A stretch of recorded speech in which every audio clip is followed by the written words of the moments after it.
చాలాసార్లు ఈ యొక్క శరీరము కోరుకుంటుందండి. ఆ శరీరేచ్ఛలండి. వయసు ఉన్నప్పుడు కాకపోతే ఇంకెప్పుడండి పాపం చేసేది? ఎప్పుడండి ఎంజాయ్ చేసేది? ఎప్పుడండి తాగేది? ఎప్పుడండి తందనాలాడేది? ఎప్పుడండి తిరిగేది?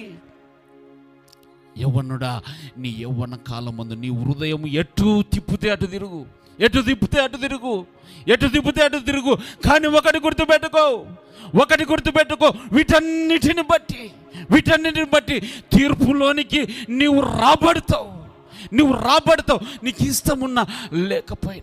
ఇష్టమున్నా లేకపోయినా నువ్వు తీర్పులోనికి రాబడతావు. ఇంతకుముందు చెప్పాను, ఆ యొక్క లోన్ ఎగ్గొట్టి లేకపోతే ఇక్కడ ఏదేదో చేసి అక్కడ వెళ్ళిపోదామని వెళ్ళేసరికి ఇమిగ్రేషన్లో బయటపడుతూ ఉంది. ఓహో, నువ్వు చేసినటువంటి అక్రమం ఇక్కడ. ఈ అక్రమం ప్రకారం ఈ దేశం నుంచి నువ్వు వెళ్ళిపోవడానికి, అలాగ సరదాగా వెళ్ళిపోవడానికి వీల్లేదు. ఏం చేయాలి? జైలుకి వెళ్ళాలి, శిక్షను అనుభవించాలి. ఈ లోకపరమైనటువంటి ఈ దేశాలే అంత సిస్టమేటిక్గా నీ అడుగును నా అడుగును వారు కనిపెట్టి జాగ్రత్త పడి చివరికి ఫ్లైట్ ఎక్కే దగ్గర ఆపేస్తూ ఉంటే, ఆ పరమ తండ్రి సర్వలోకమును సృజించినటువంటి ఆ తండ్రి కన్ను దృష్టి నుంచి ఏదైనా మరుగై ఉన్నదా? హల్లెలూయా. కీర్తనలు 94:9 కంటిని నిర్మించిన వాడు కానకుండునా, చెవిని నిర్మించిన వాడు వినకుండునా, కంటిని నిర్మించిన వాడు కానకుండునా, నీకు కన్ను దృష్టి ఇచ్చినటువంటి వాడు ఆయన చూడకుండా ఉంటాడా? నువ్వు చూడడానికి నీ యొక్క కన్ను దృష్టి ఉంది కదా, అది ఎవరి వల్ల కలిగింది అనుకుంటున్నావు? ఆ పరమ తండ్రి నీకు ఇచ్చినటువంటి చూపు, అది ఆయన ఇచ్చినటువంటి చూపు. ఆయన నీకు చూపునిచ్చి ఆయన గుడ్డివాడుగా ఉంటాడా? పొరపాటున కూడా అది కానే కాదు. ఆయన చెవినిచ్చి, వినడానికి నీకు చెవినిచ్చి, నీవు ప్రార్థిస్తే ఆయన ఆలకించకుండా ఉంటాడా? నీవు బూతులు మాట్లాడితే ఆయన ఆలకించకుండా ఉంటాడా? చెడ్డ మాటలు పలుకుతే ఆయన ఆలకించకుండా ఉంటాడా? లేని వార్తను పుట్టించి ఇదిగో నీవు ఆ యొక్క ఉచ్చులో పడిపోతే ఆయన వినకుండా ఉంటాడా? ఇదిగో నీకు ఒక హెచ్చరిక వస్తూ ఉంది. నీవు జరిగించేటువంటి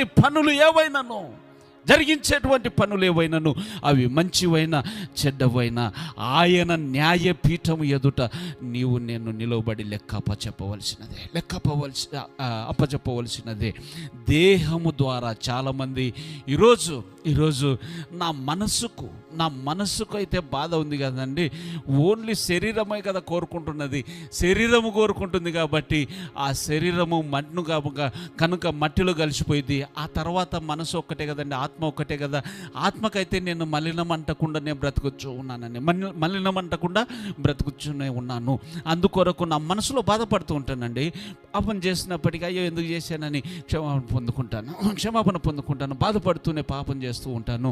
అందుకొరకు దేహము ద్వారా జరిగించబడుతూ ఉంది కాబట్టి ఇది పాపం కిందికి రాదు అనేటువంటి బోధ ఎక్కడో కాదండి, క్రైస్తవంలోనే బయలుదేరింది, విశ్వాసుల మధ్యలోనే బయలుదేరింది. అలాంటి చర్చెస్ కూడా ఆ యొక్క దేశాల్లో బయలుదేరాయి. అందుకొరకు అది ఏ విధంగా మందిరము ఒక పాపానికి నిలయంగా మార్చబడింది.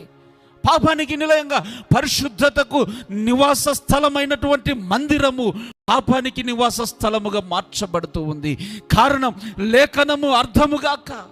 లేఖనము సరిగ్గా అర్థం చేసుకోక, లేఖనానికి తమ హృదయములో చోటివ్వక, ఆయన యొక్క పరిశుద్ధాత్ముడు చెప్పేటువంటి వాక్యమునకు చెవియొగ్గక, 6 ఇష్టమైనటువంటి కల్పన కథల వైపు నా మనసుకు ఇష్టమైనటువంటి బోధను నేను అంగీకరించి నా ఇష్టానుసారంగా బ్రతకడానికి తీర్మానం చేసుకొని అలాగ సాగిపోతూ ఉన్నాను. అది ఒక రోజు బయలుపరచబడవలసి ఉంటుంది. ఆయన న్యాయపీఠం ఎదుట నిలబడవలసి ఉంటుంది. హల్లెలూయా.